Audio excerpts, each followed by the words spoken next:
நல்லவர். இந்த நாளிலே நாம் ஆதியாகமம் 46ஆம் அதிகாரத்திலிருந்து சில பகுதிகளை நாம் பார்க்கலாம்.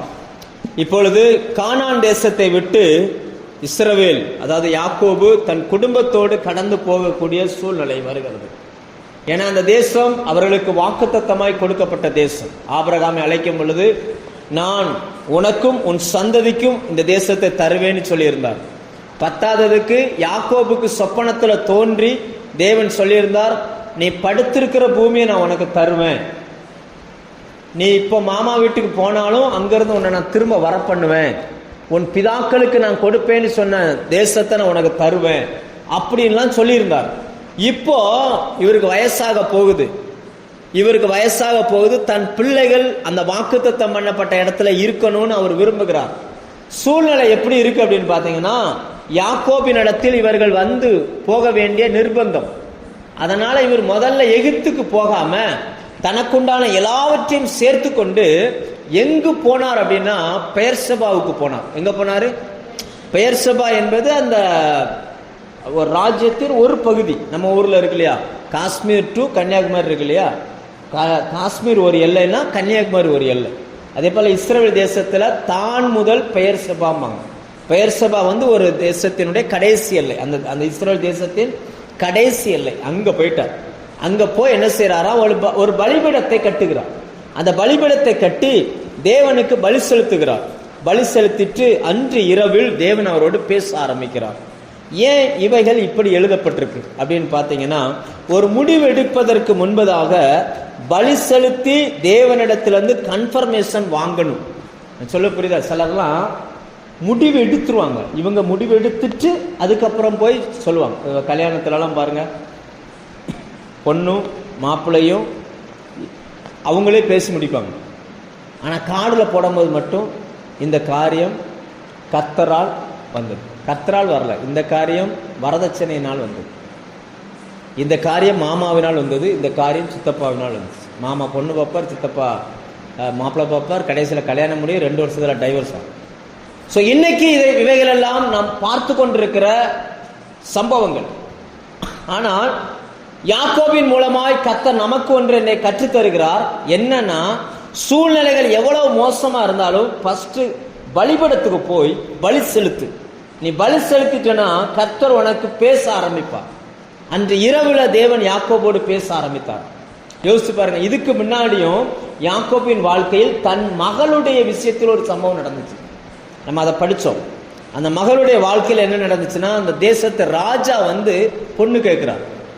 அப்போ யாக்கோபு பலி செலுத்தல, எங்கேயும் போகல, வேற வழி இல்லாம என்ன பண்ணிட்டாரு, ஓகே பண்ணிட்டாரு. அதனுடைய விளைவு பார்த்தீங்கன்னா அந்த பிள்ளையுடைய வாழ்க்கையே சின்னாபனமாகும். இப்போ பையனுடைய விஷயமா போக வேண்டிய நிர்பந்தம். அதனால இவர் என்ன செய்யறாருன்னா, எடுத்த எடுப்புல அப்படியே கிளம்பி போகாம அந்த உடன்படிக்கையின் ஊற்று, பெயர்சபான்னு என்னன்னா உடன்படிக்கையின் ஊற்று, அங்க வருகிறார். அங்கு பலி செலுத்துகிறார். பலி செலுத்தின உடனே அன்று இரவில் எல்லாமே கிளம்பி வந்துட்டாங்க. கிளம்பி பலி செலுத்தின உடனே அன்றைக்கு ராத்திரி தேவன் அவர்களோடு பேச ஆரம்பித்தார். அந்த வசனம் எப்படி போட்டிருக்கு பாருங்க, 2ஆம் வசனம். தேவன் அன்று இரவிலே தேவன் இஸ்ரவேலுக்கு தரிசனமாகி யாக்கோபே யாக்கோபே யாக்கோபே என்று கூப்பிட்டார். அவன் இதோ சத்தமா, ஆண்டவர் சொல்றார், யாக்கோபு யாக்கோபுன்னு கூப்பிடுறார். தேவன் ஒரு மனுஷனுடைய பேரை மாத்திட்டா திரும்ப அந்த பழைய பேரை தான் சொல்லுவார். மன்னிக்கவும், புது பேரை தான் சொல்லுவார், பழைய பேரை சொல்ல மாட்டார். சரியான உதாரணம் ஆபிராம் என்கிற அந்த பெயரை ஆபிரகாம்னு கர்த்தர் மாத்தினார். அதுக்கப்புறம் பைபிள் முழுக்க படிச்சு பார்த்தா ஒரு இடத்துல கூட ஆபிராம்ன்ற பெயரே இருக்காது. எல்லாமே ஆபிரகாம் ஆபிரகாம் ஆபிரகாம் அப்படிதான் இருக்கும். ஆனா இந்த இடத்துல யாக்கோபு கிட்ட மட்டும் பேரை மாத்திட்டார், இஸ்ரவேல்னு பேரை மாத்திட்டார். சில இடங்களில் எழுதும்போது இஸ்ரவேல்னு எழுதுகிறார், சில இடங்களில் எழுதும்போது யாக்கோபுன்னு எழுதுகிறார். இப்ப தரிசனத்துல ஆண்டவர் என்ன சொல்றாருன்னா, யாக்கோபே யாக்கோபேன்னு கூப்பிடுறாரு, இஸ்ரவேலேன்னு கூப்பிடல. என்ன சொல்லி கூப்பிடுறாரு? யாக்கோபே அப்படின்னு கூப்பிடுகிறார். ஏன்னா இந்த யாக்கோபு எப்படி தன்னுடைய தகப்பனுடைய வீட்டை விட்டுட்டு தன் மாமா வீட்டுக்கு பரதேசியாய் புறப்பட்டாரோ, அதே போல இப்பவும் தேவன் கொடுத்த வாக்குத்தத்த தேசத்தை விட்டுட்டு எகிப்துக்கு போக வேண்டிய ஒரு நிர்பந்தம். அந்த நிர்பந்தமான சூழ்நிலையில் அவர் இருக்கும் பொழுது கர்த்தர் பேசுகிறார், யாக்கோபே யாக்கோபே அப்படின்னு கூப்பிட்டுட்டு அடுத்து அவர் சொல்லுகிறார், நீ பயப்படாத. அவர் ஆண்டவர் தன்னை எப்படி அறிமுகப்படுத்துறார் பாருங்க, 3ஆம் வசனத்துல. 3ஆம் வசனம். அப்பொழுது அவர் சொல்றார், நான் தேவன், நான் உன் தகப்பனுடைய தேவன். யாருடைய? அவருடைய தகப்பன் யாரு? ஈசாக். நான் உன் தகப்பனுடைய தேவன், நான் தேவன், நான் உனக்கும் தேவன் தான், உங்க அப்பாவுடைய தேவன் அப்படின்றார். ஏன்னா உங்க அப்பா இதுக்கு முன்னாடி எகிப்துக்கு போகணும்னு ஆசைப்பட்டிருப்பார். அப்ப ஆண்டவர் சொல்வார், நீ எகிப்துக்கு போகக்கூடாது, நான் சொல்ற இடத்துல குடியிரு அப்படின்னு இருக்க சொல்லி 100 மடங்கு விளைச்சலை கொடுப்பார் அந்த பஞ்ச காலத்திலும். இப்ப இதெல்லாம் ஆண்டவர் யாக்கோபுக்கு வெளிப்படுத்த ஆரம்பிக்கிறாங்க. பாருப்பா, நான் உன்னுடைய தேவன், நீ பிரயாணமா போகும்போதும் நான் உன் கூட இருந்தேன், நீ அந்த புறஜாதி தேசத்துல சிக்கி கொண்ட பொழுதும் நான் உன்னை விடுவித்து கூட்டிட்டு வந்தேன். இதே போலதான் உங்க அப்பாவும் ஒரு பஞ்ச காலத்துல எகிப்துக்கு போகணும்னு ஆசைப்பட்டாரு, ஆனா போக விடாம நான் தடுத்தேன். ஆனா இப்ப சூழ்நிலை என்னன்னா, இப்ப நீ போக வேண்டிய சூழ்நிலை. அதனால நான் அங்கிருந்து உன்னை நான் காப்பாத்தினேன். உங்க அப்பா காலத்திலையும் உங்க அப்பாவையும் காப்பாத்தினேன், உன்னையும் காப்பாத்தினேன். இப்ப அடுத்து என்ன சொல்றாரு? நான் உன் தகப்பனுடைய தேவன். அடுத்து என்ன சொல்றாரு? நீ எகிப்துக்கு தேசத்துக்கு போக பயப்பட வேண்டாம். உங்க அப்பாவை தான் நான் போக வேண்டாம்னு சொன்னேன், ஆனா நீ என்ன செய், போ, ஆனா பயப்படாத அப்படின்றார் அங்க. ஏன்னா இவருக்கு நல்லா தெரியும், யாக்கோபு சின்ன பையனா இருக்கும்போது அவங்க அப்பா ஈசாக்கு எகிப்துக்கு போகணும்னு புறப்பட்டு போய், நம்ம இதெல்லாம் பார்க்குறோம். எதில் படிக்கிறோம்னா ஆதியாகமம் 26 இந்த சம்பவம் படிக்கிறோம். போகணும்னு புறப்பட்டு போய் ஒரு கேரார்னு சொல்லக்கூடிய ஒரு ஊருக்கு போனவொன்னு ஆண்டவர் சொல்லுகிறாரு, போகாத, இங்கேயே குடியிரு அப்படின்றார். அப்போ இவருக்கு தெரியும்ல, இவர் சின்ன பையனா இருக்கும்போது இவருக்கு தெரியும் அங்கே போகக்கூடாதுன்னு சொல்றாரு. ஏன் போகக்கூடாதுன்னு சொல்றாருன்னா, இது வாக்குத்தத்தமான தேசம், நமக்கு கொடுத்த தேசம், நம்ம இங்கே தான் இருக்கணும் ஆண்டவர் சொல்லி இருக்கிறார். இப்போ இவருடைய முதிர் வயது ஆகிறது. இவர் நினைக்கிறார், நான் போயிட்டு திரும்பி வருவனானே என்ன செய்யலை, நான் இப்போ அங்கே போனேன்னா முடிச்சுட்டு திரும்ப இந்த தேசத்துக்கு வருவனானே எனக்கு தெரியலை அப்படின்ற சந்தேகம்லாம் இவருக்குள்ள வந்துகிட்டே இருக்குது. ஏன்னா அதான் ஆண்டவர் பின்னாடி சொல்றார். அப்போ இவர் சொல்றாரு, நீ பயப்படாத. இப்போ போறது யாரை பார்க்க போறாரு? தன் பிள்ளையை பார்க்க போறாரு. ஆனாலும் மனசுக்குள்ள என்ன இருக்குது? ஒரு பயம். ஏன்னா இந்த கானானை விட்டுட்டு போய் தான் 20 வருஷம் அவர் கஷ்டப்பட்டார். அந்த தேசத்தை விட்டுட்டு போய் 20 வருஷம் மாமா வீட்டில் கஷ்டப்பட்டு அப்புறம் கர்த்தரே யுத்தம் பண்ணி அவரை கொண்டுட்டு வந்திருக்காரு. இப்போ யோசிக்கிறாரு, வயசான காலம், கம்பு ஊனி தான் இவர் போக வேண்டி இருக்குது. இப்போ நான் போறேனே, திரும்பி வருவேனா வரமாட்டேனா, நான் போகலாமா அப்படின்ற ஒரு குழப்பமும் பயமும் அந்த யாக்கோபுக்குள்ள இருந்துகிட்டே இருந்துச்சு. ஆண்டவர் சொல்லுகிறார், நீ பயப்படாத அப்படின்ற. அடுத்து ஒரு வார்த்தை சொல்றார். அதை என்ன சொல்றாரு பாருங்க, அங்க உன்னை பெரிய ஜாதியாக்குவேன் அப்படின்ற. நீ பயப்படாத, நான் உன்னை என்ன செஞ்சிருவேன், ஒரு தேசமா நான் உன்னைய மாத்துவேன் அப்படின்னாரு. ஆனா மாமா வீட்டுக்கு போகும்போது அப்படி சொல்லல. அவர் போனார்ல 28ஆம் அதிகாரத்துல, ஆதியாகமம் 28 மாமா வீட்டுக்கு போகும்போது இதெல்லாம் சொல்லலை. நீ போயிட்டு உன்னை நான் திரும்ப அப்பா வீட்டுக்கு வர சொல்லுவேன்னாரு. ஆனா இங்க என்ன சொல்றாருன்னா, நீ போ, ஆனா நீ அங்க எப்படி இருப்பனா ஒரு பெரிய ஜாதியா இருப்ப அப்படின்றார். உன்னை நான் பெருக பண்ணுவேன். அடுத்த வசனம் பாருங்க, நான் உன் கூட வருவேன் அப்படின்றார். நான் உன்னுடனே எகிப்துக்கு வருவேன் சொல்ல, நான் உன் கூட வருவேன், நீ போற அந்த வழியில நான் உன் கூட வருவேன், உன்னை திரும்பவும் வர பண்ணுவேன், நீ பயப்படாத, நீ அங்கே இருக்க போறதில்ல, உன்னை நான் திரும்ப என்ன செஞ்சிருவேன், கொண்டுட்டு வர பண்ணுவேன் அப்படின்னு. அப்ப இதெல்லாம் ஆண்டவர் அந்த மனுஷனோடு பேசுகிறார். இன்னைக்கு நம்ம கிட்டையும் கர்த்தர் அப்படி பேசுகிறார். நம்ம மனசுல இருக்கிற பயங்களை நீக்குகிறார். கடந்த காலத்துல இவர் போனது ஃபெயிலியர், ஆனா இந்த காலத்துல இப்போ ஆண்டவர் சொல்றார், இப்ப நீ போ, அது ஃபெயிலியர் ஆகாது, உன்னை நான் பெரிய ஜாதியான்னு செஞ்சிருவேன், பெருக பண்ணிடுவேன் அப்படின்றார். நான் உன்னை பெருக பண்ணிடுவேன், நீ போன வட்டத்தை போல சிறுமை அடைவதில்லை, போன வட்டத்தை போல கஷ்டப்படுறதில்லை, நான் உன்னை பெருக பண்ணுவேன், உன்னை பெரிய ஜாதியா மாத்துவேன், நானே உன் கூட வருவேன் அப்படின்றார். லேலுயா. இதுக்கு தான் நம்ம ஒரு பிரயாணம் புறப்படும் போது நம்ம ஜெபம் பண்ணிட்டு போகணும். எங்க போனாலும் என்ன செய்யணும், ஜெபம் பண்ணிட்டு போகணும். அங்க பாருங்க, அந்த பலி செலுத்துற உடனே ஆண்டவர் சொல்றார், நான் உன் கூட வருவேன், உன்னை திரும்ப இந்த இடத்துக்கு வர பண்ணுவேன். அடுத்து இன்னொரு முக்கியமான வார்த்தை சொல்றாரு. என்னன்னு பாருங்க, யோசேப்பு தன் கையால் உன் கண்களை மூடுவான். அப்படின்னா என்ன அர்த்தம்னா, நீ பார்த்துருக்கீங்களா? சில நேரங்களில் ஆட்கள் மறிப்பாங்கல்ல, யாராவது மறிச்சாங்கன்னா யார் மடியில் அவங்க மறிக்கிறாங்களோ அவங்க உடனே இவங்க கையை வச்சு என்ன செஞ்சிருவாங்க, கண்ணை அப்படியே மூடுவாங்க. பார்த்துருக்கீங்களா? அப்படின்னா ஆண்டவர் என்ன சொன்னார்னா, நீ இத்தனை வருஷம் யோசேப்பை விட்டு பிரிஞ்சு இருந்துட்ட, ஆனால் இனி இருக்க மாட்ட, அவனுடைய மடியிலே நீ என்ன செஞ்சிருவ, மறிப்ப. நீ மறிக்கும் பொழுது யோசேப்பு உன் பக்கத்தில் இருப்பான். நீ நன்றாய் வாழும் பொழுது யோசேப்பு இல்லை, ஆனால் நீ மறிக்கும் போது அவன் கூட இருப்பான். அவன் தன் கையினால உன் கண்ணை என்ன செய்வான்.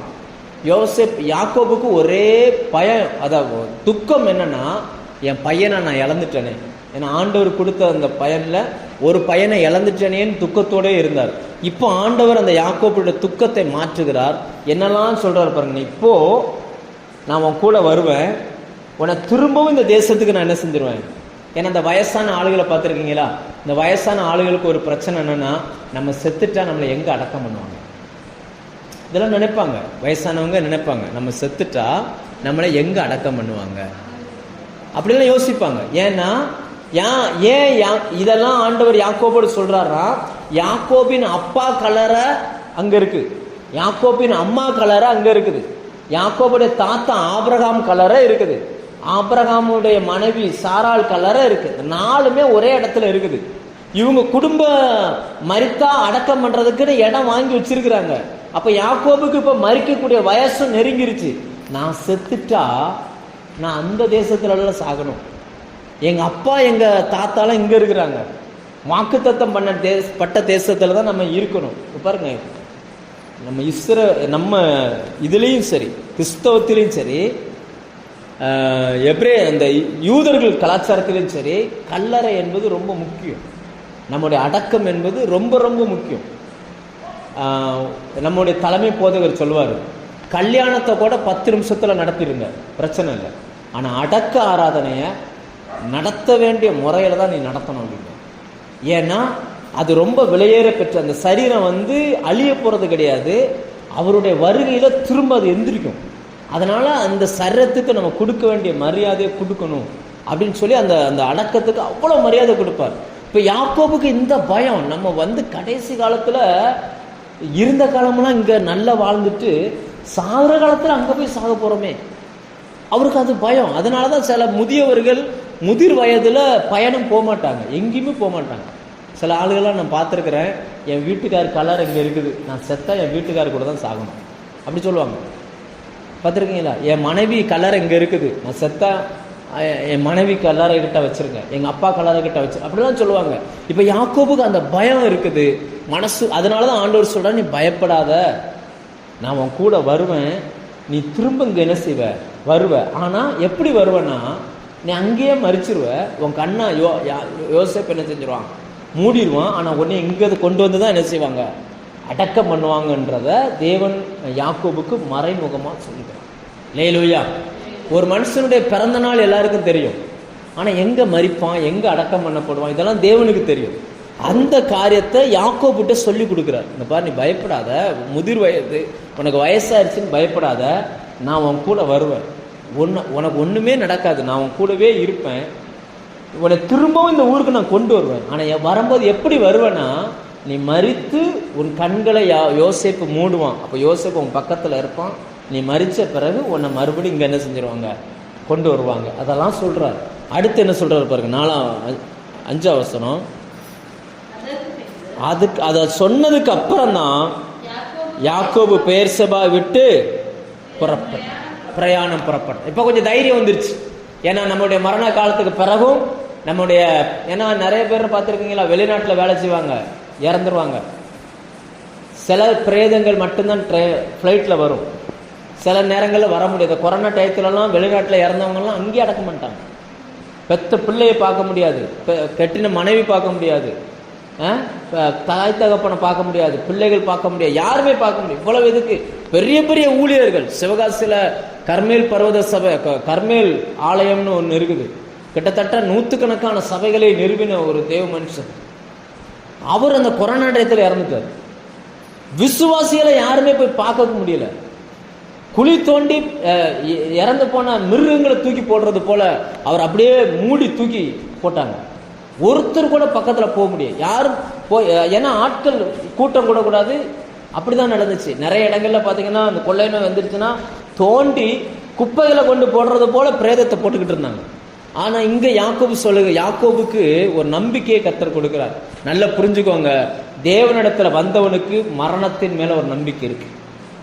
நம்மளுடைய மரணம் சும்மா ஏனோ தானோன்னு இருக்காது. தேவ மகிமையோடு அந்த மரணங்கள் இருக்கும். ஏன்னா வேதம் சொல்லுகிறது, ஒரு மனுஷனுடைய பிறந்த நாளை பார்க்கிலும், அதாவது ஜனன நாளை பார்க்கிலும் அவனுடைய இறந்த நாளில் தான் அவனுடைய முடிவு தெரியும். இன்னும் சொல்ல போனா பிறந்த சந்தோஷமான வீடுகளுக்கு போறதை பார்க்கிலும் துக்கமான வீடுகளுக்கு போறது நல்லதுன்னு ஆண்டவர் சொல்றார்.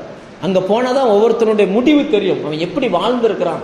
இங்க பாருங்க, கர்த்தரே சொல்றாரு, உன்னுடைய மரணம் இப்படி இருக்கும், உன் பிள்ளை உன் கண்ணை மூடுவான், நீ மறுபடியும் உங்க அப்பாவுடைய கல்லறை பக்கத்துல தான் நீ அடக்கம் பண்ணப்படுவ, நான் உன் கூட வாரேன், நீ தைரியமா போ, உன்னை அங்க பெரிய ஜாதியாக்கும். அதோட நோக்கம் என்னன்னா, இங்கிருந்து யாக்கோபை கொண்டு போறதே நோக்கம் யாக்கோபை திரும்பி கொண்டு வரணும்ன்றல, யாக்கோபின் பிள்ளைகள் அந்த இடத்துல பழுகி பெருகணும். அதுக்காக தான் ஆண்டவர் அங்க கொண்டு போகிறார். இப்ப அங்கிருந்து புறப்பட்டு போகிறார்கள். அவங்களுடைய லிஸ்ட் எல்லாம் கொடுத்துருக்கு. 70 பேர் போறாங்க. எத்தனை பேர் போறாங்க? ஒரு லிஸ்ட்டை கிளம்பி அங்க போறாங்க. அங்க போன பிறகு இப்போ ஒரு குறிப்பிட்ட இடத்துல போய் யாக்கோபு நிற்கிறார். நின்றுட்டு தன் பையனை வர சொல்லுகிறார். இப்ப பையன் ஒரு ரதத்துல ஏறி வருகிறான்.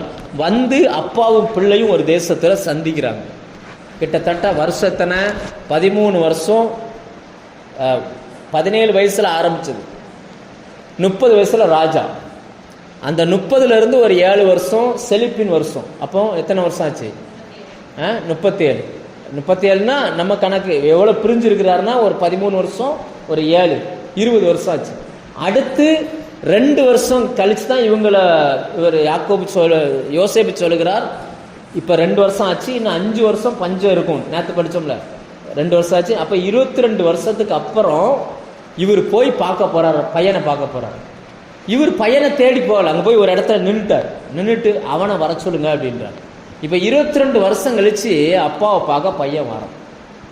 சில பெற்றோர்கள்லாம் சொல்லுவாங்க, நம்மளுடைய ஐக்கியத்துல ஒரு பாஸ்டர் இருக்கிறார், காந்தி ஜோதிராஜ் அப்படின்னு, கழுகுமலையில ஊழியம் செய்றார். அவரை நான் பார்க்க போகும்போது அவர் சொன்னார், ஏன் எனக்கு வயசு 71. அவருக்கு வயசு எத்தனை? 71. ரிட்டையர்ட் ஆக வேண்டிய வயசு. ஆனால் இந்த வயசுல நம்ம ஐக்கியத்தில் இணையிறார். அவர் சொல்றாரு, எனக்கு ஒரு நல்ல ஜப ஐக்கியம் வேணும், அதுக்காக நான் வாரேன். சரி, ஒரு முதிர்ந்தவர்கள் நம்மோடு இருப்பது நல்லது. ஏன்னா வயது முதிர்ந்தவங்கள்ட்ட தான் சில அனுபவங்கள் இருக்கும். அவர் சொன்னார், அவர் ரட்சிக்கப்பட்டதே நான் பிறக்கைக்கு முன்னாடியே ஊழியத்து கொண்டார். ஆனா அவரு இப்ப நம்மள என்ன செய்யறாரு, ஒரு பெரிய பாஸ் மாதிரி பார்த்துட்டு இருக்கிறார். அப்போ அவரு என்கிட்ட ஒரு விஷயம் சொன்னாரு, அவருடைய மூத்த பையனுக்கு குழந்தை இல்லை. ஆனா மூத்த பையன் அவர்கிட்ட பேசியே கிட்டத்தட்ட 2-2.5 வருஷம் மேலே ஆச்சு. அப்போ நான் அவரை பார்க்கும்போது அவர் என்கிட்ட இதை சொல்றாரு, எங்க பையன் என்கிட்ட பேசவே இல்லை, பார்க்கவே இல்லை அப்படின்னு சொல்லி. அப்போ நம்ம அவருக்காக ஜோம் பண்ணிட்டு கூட்டத்துக்கு வந்துட்டு வீட்டுக்கு போயிருக்காரு. போன உடனே 2 நாள் கழிச்சு அவங்க பையன் கிளம்பி வீட்டுக்கு போயிட்டாங்க. ஜெபத்துக்கு ரெடி ஆகிட்டு இருக்காங்க, பையன் வந்துட்டான். 2.5 வருஷம் கழிச்சு வந்த உடனே அவருக்கு அந்த சந்தோஷத்துல ஃபோன் பண்ணி சொல்லிட்டார், பாஸ்டர் நான் இன்னைக்கு ஜெபம் பண்ண வர முடியாது என்னால. ஏன் அப்படின்னா, என் பையன் 2.5 வருஷம் கழிச்சு வந்திருக்கிறான் அப்படின்ட்டு என்ன பண்ணிட்டாரு, அன்னைக்கு ஜெபத்துக்கே வரல. இவர் எதுவுமே செய்ய போறதில்லை, இருந்தாலும் அந்த பையனை பார்க்குற அந்த சந்தோஷம். இப்ப 22 வருஷம் கழிச்சு பார்க்க போறாரு தன் பையனை. அப்படி உட்கார்ந்து இருக்கிறார். 22 வருஷம்னா யோசிச்சு பாருங்க. அவங்க அப்பா இப்பவே கம்பு ஊனிக்கிட்டு தான் இருக்கிறார், ரொம்ப வயசான நபரா இருக்கிறார். அங்க யோசேப்பு ரதத்துல ஏறி வர்றார். எதுல வர்றாரு? போகும்போது எப்படி போனாரு? அப்பா வீட்டுல இருந்து போகும்போது சின்ன பையன், ஒரு 17 வயசு பையன் நடந்து போறாரு போகும்போது. ஆனா இப்ப வரும்போது எதுல வர்றாருன்னா ரதத்துல வர்றாரு. நம்ம 41 அதிகாரத்துல பார்த்தா வரும்போது அவர் யோசேப்பு ராஜ ஸ்தானத்துல இருக்கிறாரு. அவர் சும்மா நம்மளே போலாம் வர முடியாது. அவர் வர்றதா இருந்தா முன்னாடி அவர் பேரை சொல்லக்கூடிய ஒரு கூட்டம் வரும். இப்ப முன்னாடி வர்றவங்க எல்லாம் சொல்றாங்க ராஜாதி ராஜா அப்படின்லாம் சொல்லுவாங்கல்ல, அந்த மாதிரி ஒரு கூட்டம் வருது. அதுக்கு பின்னாடி அந்த ராஜ ரதத்துல யோசேப்பு வருகிறார். வந்து இறங்குறத பார்த்த உடனே அந்த அப்பாவுக்கு எப்படி இருக்கும் யோசிச்சு பாருங்க. ஒரு அப்பாவுக்கு ஆசை என்ன தெரியுமா? தன் பிள்ளைகள் உயர்த்தப்பட்டிருக்கிறத பார்க்கணும். அதுதான் உண்மையான பெற்றோருக்கு ஆசையே. நான் அனுபவிச்சதை விட என் பிள்ளை வந்து அடுத்த லெவலுக்கு போகணும் அப்படிதான் எதிர்பார்ப்பாங்க. இவர் கம்பை ஊனிக்கிட்டு கஷ்டப்பட்டு உழைச்ச இந்த வயசுல, ஏன்னா இவரு அதாவது இதை எப்படி சொல்லுவாங்க அப்படின்னாச்சுன்னா, அப்பா விட்டு பிரிஞ்சு போனார்ல, அதாவது இவரு யாக்கோபுடைய அப்பா விட்டு பிரிஞ்சு போனார்ல ஒரு வயசு, ஒரு வாலிப வயசு. அந்த வாலிப வயசுல இப்ப யோசேப்பு ரிட்டர்ன் வர்றாரு. யோசேப்பு எப்படி இருக்காருன்னு பாத்தீங்கன்னா, ராஜா மாதிரி உட்கார்ந்து இருக்கிறார். அவருக்கு இந்த பக்கத்துல ஆளு, இந்த பக்கத்துல ஆளு, கதவு திறந்து விட ஒரு ஆளு, முன்னாடி ஒருத்தன் வாடுறான், பின்னாடி ஒருத்தன் வாடுறான். இவர் வந்தா சேர தூக்கிட்டு போறதுக்கு ஒரு ஆளு, அப்படி வர்றாரு. யாக்கோபு அப்படியே பரிதாபமா பாக்குறாரு. அந்த வசனம் சொல்லுகிறது, ரெண்டு பேர் இவர் போய் அப்பா, அந்த வசனத்தை வாசிங்க, அப்பாவை கழுத்தை கட்டி பிடித்து அழுதாராம். வெகு நேரம் அழுதாமா. எப்படி போட்டிருக்கு? வெகு நேரம். இந்த பக்கம் கழுத்தை கட்டி யோசேப்பு தன் ரதத்தை ஆயத்த பண்ணி அதன் மேல் ஏறி தன் தகப்பனாகி இஸ்ரவேலின் இடத்தில் வந்து சந்திக்கும்படி போய் அவனை கண்டு, இப்ப அப்பாவோட கழுத்தை என்ன செய்யறான்? கட்டி கொண்டு ரொம்ப நேரமா கழுத்தை விடாம அழுகிறான். ஏன்னா 22 வருஷமா என்ன செஞ்சிருக்கிறாரு? அப்பா விட்டு பிரிஞ்சிருக்கிறான். அப்பாவை அப்படியே கட்டி பிடிச்சிட்டு அவரும் என்ன பண்றாரு? சரி போட்டு பரவாயில்லன்னு விடுற. இவரு விடுற மாதிரியே இல்லை, கழுத்தை கட்டி பிடித்து அழுகிறான். யோசிச்சு பாருங்க, யாக்கோபு எங்கெல்லாம் யோசேப்பு வர்றாரோ பைபிள்ல, அங்கெல்லாமே யோசேப்பு அழுகிறது தான் வேலையா இருக்கும் போல இருக்கு. அவர் சகோதரனை சந்திக்கிறாரு, அழுகிறாரு. பென்யமீனை சந்திக்கிறாரு, அழுகிறாரு. அப்பாவை சந்திக்கிறாரு. ஆனா யாக்கோபு அழுத மாதிரிலாம் பைபிள்ல இல்லை. அவருடைய சகோதரர்கள் அழுத மாதிரிலாம் இல்லை. இவர் அழுத உடனே அழுதது ஒரே ஒரு ஆள் தான், பென்யமீன் மட்டும்தான். 2 பேரும் அழுதாங்க. மற்றபடி இவர் யாக்கோபு இப்படி போய் அழுத உடனே யோசேப்புக்கு சந்தோஷத்துல வார்த்தை வரல. யாக்கோபு சொல்றாரு, உன் முகத்தை நான் பார்ப்பேனே நினைக்கல, நான் பார்த்துட்டேன், இப்பவே நான் செத்துட்டா கூட. ஏன்னா ஆண்டவர் சொன்னார்ல, அவன் உன் கண்ணை மூடுவான் அப்படின்னு. இவர் சொல்றாரு, இப்பவே நான் செத்துட்டா கூட பரவாயில்ல அப்படின்னு நினைக்கிறேன். நல்லா புரிஞ்சுக்கோங்க அந்த அந்த அந்த அன்பு, அந்த நெருக்கம். யோசிச்சு பாருங்க, இத்தனை வருஷம் ஒரு கூட பிறந்தவங்க இல்லாம, அப்பா இல்லாம 70 பேரை பார்க்குறான். அத்தனையும் தன்னுடைய சொந்தம். ஆனா யாருமே இல்லாம அனாதையை போல அந்த ஊர்ல என்ன செஞ்சிருக்கிறான்? இவன் வளர்ந்துருக்கிறான். இப்ப ஆண்டவர் பாருங்க, எல்லா சொந்தத்தையும் கொண்டு வந்து நிப்பாட்டிட்டார். நல்லா புரிஞ்சுக்கோங்க, நீங்க ஆண்டவர்கிட்ட வந்துட்டீங்கல்ல, கர்த்தர் உங்களுடைய இனத்தாரையும் கொண்டு வருவார். அல்லேலூயா. நான் சொல்ல புரியுது. ஆண்டவர் சொன்னார், கர்த்தராகிய இயேசு கிறிஸ்துவை நீ விசுவாசி, நீயும் உன் வீட்டாரும் ரட்சிக்கப்படுவீங்க. நீங்க ஒரு ஆள், யோசேப் என்கிற ஒரு ஆள், யோசேப்போடு கூட சேர்ந்த குடும்பம், இப்போ உடன் பிறந்தவங்க வந்தாங்க, அடுத்து அப்பா வந்தாரு, இப்போ எல்லாரும் என்ன செஞ்சுட்டாங்க? வந்துட்டாங்க. இப்போ இவர் சொல்லுகிறார், ஒரு நல்ல ஒரு ஆலோசனை சொல்லி கொடுக்குறாங்க பாரு, இருக்கிறதுலே இந்த தேசம் தான் நல்ல தேசம், நீ இங்கே குடியிருங்க, உங்களை நான் பார்வோன்ட்ட கூட்டிட்டு போறேன், கேட்டா நீங்க மேய்ப்பர்கள்னு சொல்லுங்க. என்ன சொல்லணுமா? நீங்க மேய்ப்பர்கள்னு சொல்லுங்க. ஏன்னா மேய்ப்பர்கள் எகிப்தியர்களுக்கு அருவருப்பானவர்கள். மேய்ப்பர்கள் யாராம்? அருவருப்பானவர்கள். அதனால உங்களை பக்கத்துல சேர்த்துக்கிட மாட்டாங்க. இந்த இடத்துல தான் நிறைய புல் விளையும், உங்களை இங்கேயே என்ன செஞ்சிருவாங்க? இருக்க வச்சிருவாங்க அப்படின்றாங்க. ஸோ இதுல இருந்து நம்ம என்ன தெரிஞ்சுக்கிறோம்? இன்னைக்கு என்ன படிச்சிருக்கிறோம் அப்படின்னாச்சுன்னா, ஒரு மனிதனுடைய மரணம் ரொம்ப முக்கியமானது. ஏதோ பிறந்தோம் வளர்ந்தோம் வாழ்ந்தோன்னு இல்லை. நீதிமானுடைய மரணம் கர்த்தருடைய பார்வையில் விலையேற பெற்றது. ரைட்டா? 2வது, நம்ம சந்திக்க போகிற அந்த உறவுகள் ரொம்ப முக்கியமானது. போகும்போது எப்படி போனோன்றதில்ல, ஒரு மனுஷனை கர்த்தர் எப்படி ஆசீர்வதித்து உயர்த்தி வச்சிருக்கிறார். ஒரு முதிர் வயதுல தன் அப்பா தன் பையனை அப்படி பார்க்கும்போது அவருக்கு எப்படிப்பட்ட உணர்வுகள்லாம் தோன்றியிருக்கும். தமிழ்ல சொல்லுவாங்க, அந்த திருக்குறள் இருக்குல்ல, திருக்குறள்ல ஒரு திருக்குறள் உண்டு, மகன் அது எப்படி வரும்?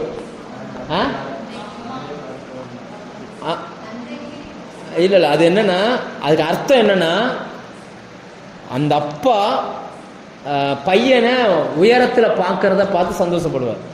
அதுக்கு அதுல 2-3 வரும். மகன் தந்தை காற்றும் உதவி, இவன் தந்தை எண்ணூற்றான் கொல்லினும் சொல்.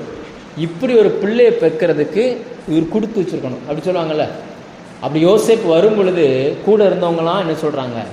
அந்த பாருங்க, உங்க பையன் வரான், அப்படின்றாங்க. அவர் இப்போ ராஜா மாதிரி வந்து இறங்குறார். அப்போ எல்லாரும் கூட இருக்கிற எகிப்தியர்கள்லாம் என்ன சொல்லுவாங்க, இவ்வளவு ஞானமுள்ள பிள்ளை பெக்கிறதுக்கு நீங்கள் என்ன செஞ்சுருக்கணும், கொடுத்து வச்சுருக்கணும். 11 பிள்ளைங்க இருக்கிறாங்க, 11 ஒரு இடத்துல நிற்குது, யோசேப்பு மட்டும் தனியாக நிற்கிறான். இப்படி ஒரு பிள்ளை பெக்கிறதுக்கு கொடுத்து வச்சுருக்கணும். ஏன்னா இந்த மாதிரியான வார்த்தைகளை பெற்றோர்கள் கேட்கணும் பிள்ளைகளுக்கு. அதுதான் தேவன் தருகிற ஆசீர்வாதம். உன் பிள்ளை கடன் வாங்கிட்டு ஊரை விட்டு ஓடிடுச்சு, உன் பிள்ளை கடன் கட்ட முடியாமல் நிற்கிது, உன் பிள்ளை வேலை இல்லை, இது இல்லை. ஆண்டவர் சொன்ன பிள்ளைகள் எல்லாரும் கர்த்தரால் போதிக்கப்பட்டிருப்பார்கள், உன் பிள்ளைகளுடைய சமாதானம் பெருசாக இருக்கும் அப்படின்னு. அப்போ நம்ம அதை கேள்விப்படணும், நம்ம பிள்ளை இந்த இடத்துல இருக்கிறான். இப்போ யோசிச்சு பாருங்க, இங்கே இருக்கிறவங்க யாருடைய பிள்ளையாவது திருநெல்வேலி கலெக்டராக இருக்கிறாருன்னா எப்படி சொல்லுவாங்க, என் பிள்ளை கலெக்டராக இருக்காண்டா, போ என் பேரை சொல்லு ஏதாவது தரும் அப்படி சொல்லுவாங்கல்ல. அது வந்து உயர்வு, தேவன் தருகிற உயர்வு.